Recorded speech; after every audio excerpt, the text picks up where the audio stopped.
एक किसान के लिए सबसे बड़ा भरोसा यही रहता है कि कुछ भी खाद या स्प्रे अगर वो करता है और उसका फ़ायदा उसको उसकी फील्ड में दिखता है तो वही उसके लिए अलग आत्मविश्वास देता है और भरोसा देता है।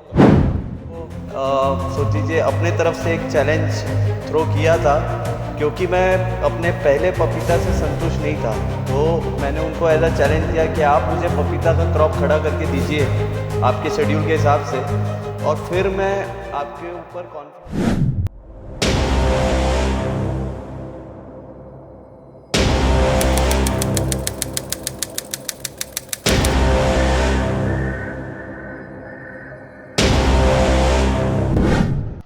नमस्कार किसान भाइयों, मैं आदित्य अग्रवाल, ग्राम मोभट्टा से, ज़िला बलौदाबाजार,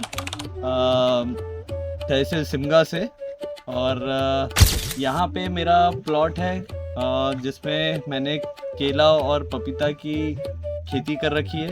ये पूरा करीब 10 एकड़ का प्लॉट है जिसमें से 2.5 एकड़ में पपीता और बाकी के करीब 7 एकड़ में मैंने केला लगाया है। जहाँ तक मेरा इंट्रोडक्शन की बात है, मैं करीब 2 साल से प्रोफेशनल खेती कर रहा हूँ और पिताजी से मैंने हैंडओवर लिया है। और करीब पहले हमारी धान और गेहूं की खेती हुआ करती थी और हॉर्टिकल्चर साइड अब मैंने 2 साल से केला और पपीता की खेती स्टार्ट की है। तो 2 साल पहले जब मैंने पपीता की खेती की थी, मैं बहुत अच्छा प्रोडक्शन नहीं ले पाया था। मेरा फसल जो है वायरस के कारण काफ़ी बैठ गया था और इसका एक मुख्य कारण था कि मुझे एक प्रोफेशनल एडवाइस की कमी मुझे महसूस हुई, जो कि मैं डिफरेंट फार्मर्स मीट अटेंड करता रह रहा था। और पिछले साल मार्च के महीने में मैं एबिस फार्म राजनांदगांव में agri search India private limited का एक फार्मर्स मीट हुआ था, जो मेजरली केला के लिए था, पर बाकी क्रॉप्स के बारे में भी डिस्कशन काफ़ी डिटेल में हुआ वहाँ पे। वहाँ से मुझे कॉन्फिडेंस आया और मैं एग्री सर्च इंडिया के साथ जुड़ना चाहता था। और पिछले साल पपीता क्रॉप के लिए मैंने स्टार्टिंग से लेके अभी तक के एग्री सर्च इंडिया का शेड्यूल फॉलो किया है। और जैसा कि आप देख रहे हैं अभी तक के, मैं काफ़ी सेटिस्फाइड हूँ एग्री सर्च का शेड्यूल फॉलो करके और उनके एक्सपर्ट से डिस्कशन और उनके इनपुट्स लेके। चाहे वो फर्टिगेशन शेड्यूल हो कि क्या खाद जा रहा है ड्रिप के माध्यम से और स्प्रे के माध्यम से, और कुछ भी बीमारी हो और उसका टाइमली इनपुट्स, जो कि मेरे लिए एज अ फार्मर जो कि अभी खेती स्टार्ट कर रहा है और एक डिफ़िकल्ट क्रॉप चूज़ किया है। तो पपीता एक सेंसिटिव क्रॉप है और उसके लिए मुझे टाइमली एडवाइस की बहुत ज़्यादा ज़रूरत थी, जो कि मुझे एग्री सर्च के एक्सपर्ट्स से टाइमली मिलता रहा है। और सबसे बड़ी बात यह है कि जैसे ही मैं इम्प्लीमेंट करता हूँ उनका या तो स्प्रे शेड्यूल या तो खाद का शेड्यूल, मुझे उसका डिफरेंस अपने प्लॉट में दिखता है।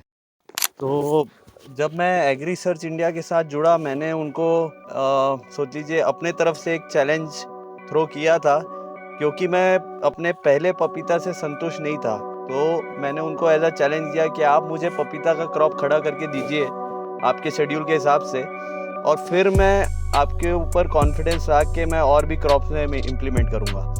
तो right from the day of transplanting, कि जब मैंने ट्रांसप्लांटिंग किया वहाँ से लेके आज करीब 6 महीने हो गए हैं इस क्रॉप को।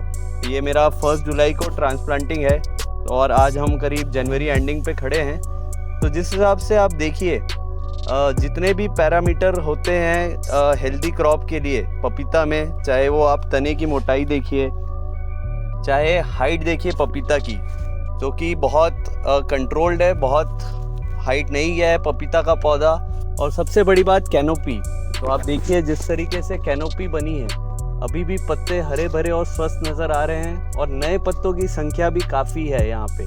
तो इससे ये पता चल रहा है। और चाहे आप फ्रूट की सेटिंग देखिए, अभी नीचे से लदा हुआ पेड़ आपको दिख रहा है और ऊपर में अभी फ्रूटिंग की संख्या भी काफ़ी अच्छी आ रही है। तो ये सारे पैरामीटर से मैं बोल सकता हूँ कि अभी तक के शेड्यूल से मैं बहुत संतुष्ट हूँ।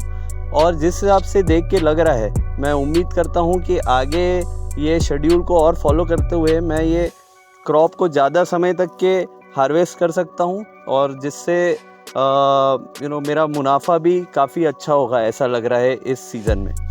और रही बात बीमारियों को लेके, बीच में मेरे प्लॉट में भी, जो कि बहुत आम बात है पपीता के क्रॉप में, बीच में वायरल अटैक हुआ था, जिसका टाइमली इनपुट मिलने से मैंने स्प्रे किया था और उसका मुझे तुरंत रिज़ल्ट देखने को मिला था। तो उससे अभी तक के चाहे स्प्रे शेड्यूल हो चाहे फर्टिगेशन शेड्यूल हो, मैं बहुत ज़्यादा खुश हूँ।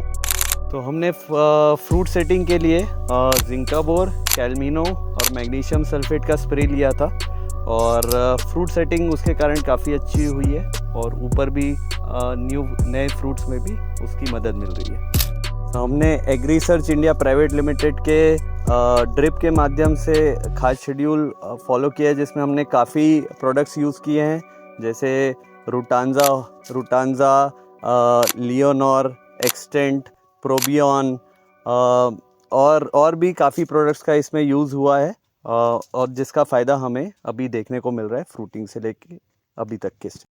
तो जैसे कि मैंने बताया, agri search India private limited का मैंने शेड्यूल फॉलो किया है पपीता में, और मुझे इसका फ़ायदा देखने को मिल रहा है, और वो आपके सामने है। तो मेरा सभी किसान भाइयों से अनुरोध है कि एक बार अपने फील्ड में agri search India private limited का शेड्यूल और उनके एक्सपर्ट्स की राय अपने फील्ड में आप इम्प्लीमेंट करके देखिए। जिस तरीके से मैंने अपने फील्ड में वो इम्प्लीमेंट किया और मुझे फ़ायदा दिख रहा है, और वो आपके सामने है।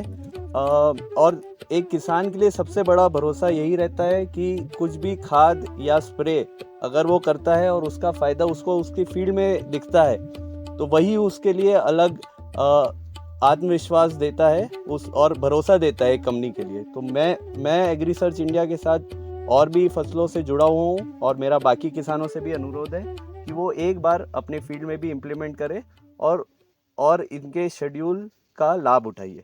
नमस्कार।